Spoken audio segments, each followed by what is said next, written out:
जिस व्यक्ति की बीमारी खत्म ही नहीं हो रही, कभी पाँव में दर्द आ गया, कभी कमर में दर्द आ गया, कभी पीठ में दर्द आ गया, कभी सिर में दर्द आ गया, कभी आंखों में तकलीफ हो गई, कभी दमा चलने लगा, सांस चलने लगी, कभी डॉक्टर को दिखाया तो थायराइड हो गया, कभी मालूम पड़ा कि मेरा कोई ब्लड कम हो गया, कोई प्लेटलेट कम हो गई, कोई कुछ हो गया, कोई कुछ हो गया। डॉक्टर को दिखाओ। हमने कल भी कथा में कहा था, परसों भी कहा था कि डॉक्टर शिव का एक रूप होता है, उसको दिखाओ। डॉक्टर जो दवाई दे कुंदकेश्वर महादेव के नाम से, उसको खाओ। पर कभी अगर मौका लग जाए, तुमको ऐसा लगे कि ये शरीर का रोग तो समाप्त हो ही नहीं रहा, एक ना एक रोग चल ही रहा, ये रोग समाप्त होने का नाम ही नहीं ले रहा, समाप्त ही नहीं हो रहा, ये तो समाप्ति की ओर जा ही नहीं रहा। फिर पिपलेश्वर महादेव का नाम लेकर,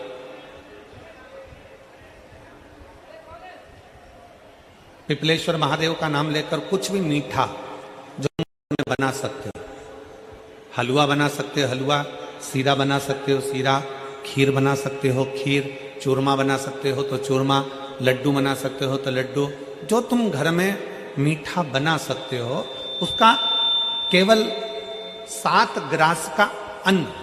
कितने ग्रास? जम के बोलो जरा। 7 ग्रास। 7 ग्रास मतलब 7 कोर, 7 ग्रास का अन्न एक पात्र में ले लो और पिपलेश्वर महादेव का नाम लेकर किसी भी शिवालय में, शंकर के मंदिर में जाकर एक बेलपत्र रखकर उस जो प्रसाद तुम बना कर ले गए हो, जो तुम भोग बना कर ले गए हो, उसका स्पर्श कर कर पिपलेश्वर महादेव का नाम लेकर शंकर को उस भोग को रखकर, बेलपत्र रखकर शिवजी को 7 बार एक ही लोटे का जल, केवल एक लोटे का जल 7 बार उत्तर की ओर मुख कर कर, दक्षिण में खड़े होकर शंकर के शिवालय पर 7 बार एक ही लोटे का जल 7 बार थोड़ा थोड़ा कर कर उसको गिरा दीजिए, शिव जी के ऊपर चढ़ा दीजिए 7 बार। बाद में जो प्रसाद पर आपने बेलपत्र रखी है, उसी बेलपत्री को उठाकर शंकर के शिवलिंग पर चढ़ा दीजिए। बाबा को प्रणाम करिए, बाबा मेरे शरीर का रोग समाप्त नहीं हो रहा, गोलियां खा रही हूं, दवाई खा रही हूं, कुंदकेश्वर महादेव का नाम लेकर दवाइयां ले रही हूं, पर कभी घुटना, कभी कमर, कभी आंख, कभी थायराइड, कभी कुछ, कभी बीपी, कभी शुगर, कुछ ना कुछ चल ही रहा है। बाबा अब आपको संभालना। किसी भी दिन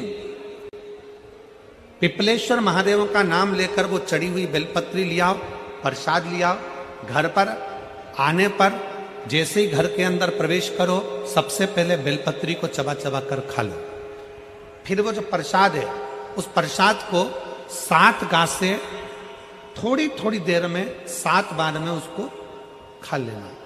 बाबा देवाधिदेव महादेव का नाम लेकर, पिपलेश्वर महादेव देव का नाम लेकर प्रणाम कर कर जल का आचमन, हाथ की हथेली में जल लेकर 7 बार आचमन कर लीजिए और शिव का, पिपलेश्वर महादेव का नाम ले लीजिए। धीरे धीरे 15 दिन लगेंगे और 15 दिन में बीमारियां अपने आप कम होना प्रारंभ हो जाएगी और बाबा आपका हाथ पकड़कर आगे बढ़ाएंगे। शिव तत्व की प्राप्ति। 5 दिन की फरीदाबाद में शिव महापुराण की कथा हरियाणा की इस पवित्र भूमि पर 5 दिन की चल रही है। आज कथा का 4th दिवस है। कथा के माध्यम से आज कथा की शिवरात्रि है। आज कथा की शिवरात्रि। कल कथा सुबह 8 बजे से 11 बजे तक हो जाएगी इस पंडाल में। टीवी पर 2 बजे से 5 बजे तक आ जाएगी। कल कथा टीवी पर 2 से 5 आएगी।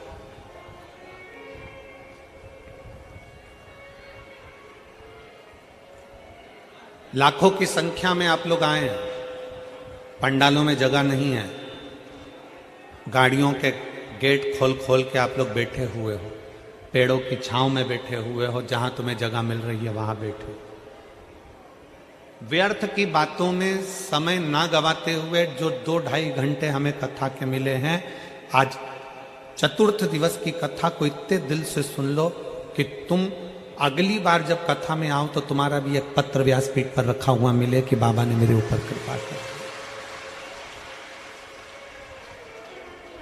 कैसी भी बीमारी हो, कैसा भी दुख है, कैसी भी तकलीफ है, कैसा भी कष्ट है, कैसा भी समस्या है, पिपलेश्वर महादेव का नाम का थोड़ा सा मीठा बनाकर पूजन कर कर बेलपत्र रखकर शिव को जल चढ़ाकर बेलपत्र वापिस शिव के शिवलिंग पर रखकर फिर बाबा को जल समर्पित कर बड़े भाव के साथ में बाबा के उस आनंद को प्रसाद को लेकर आए, उसको पाए, उसको पाई।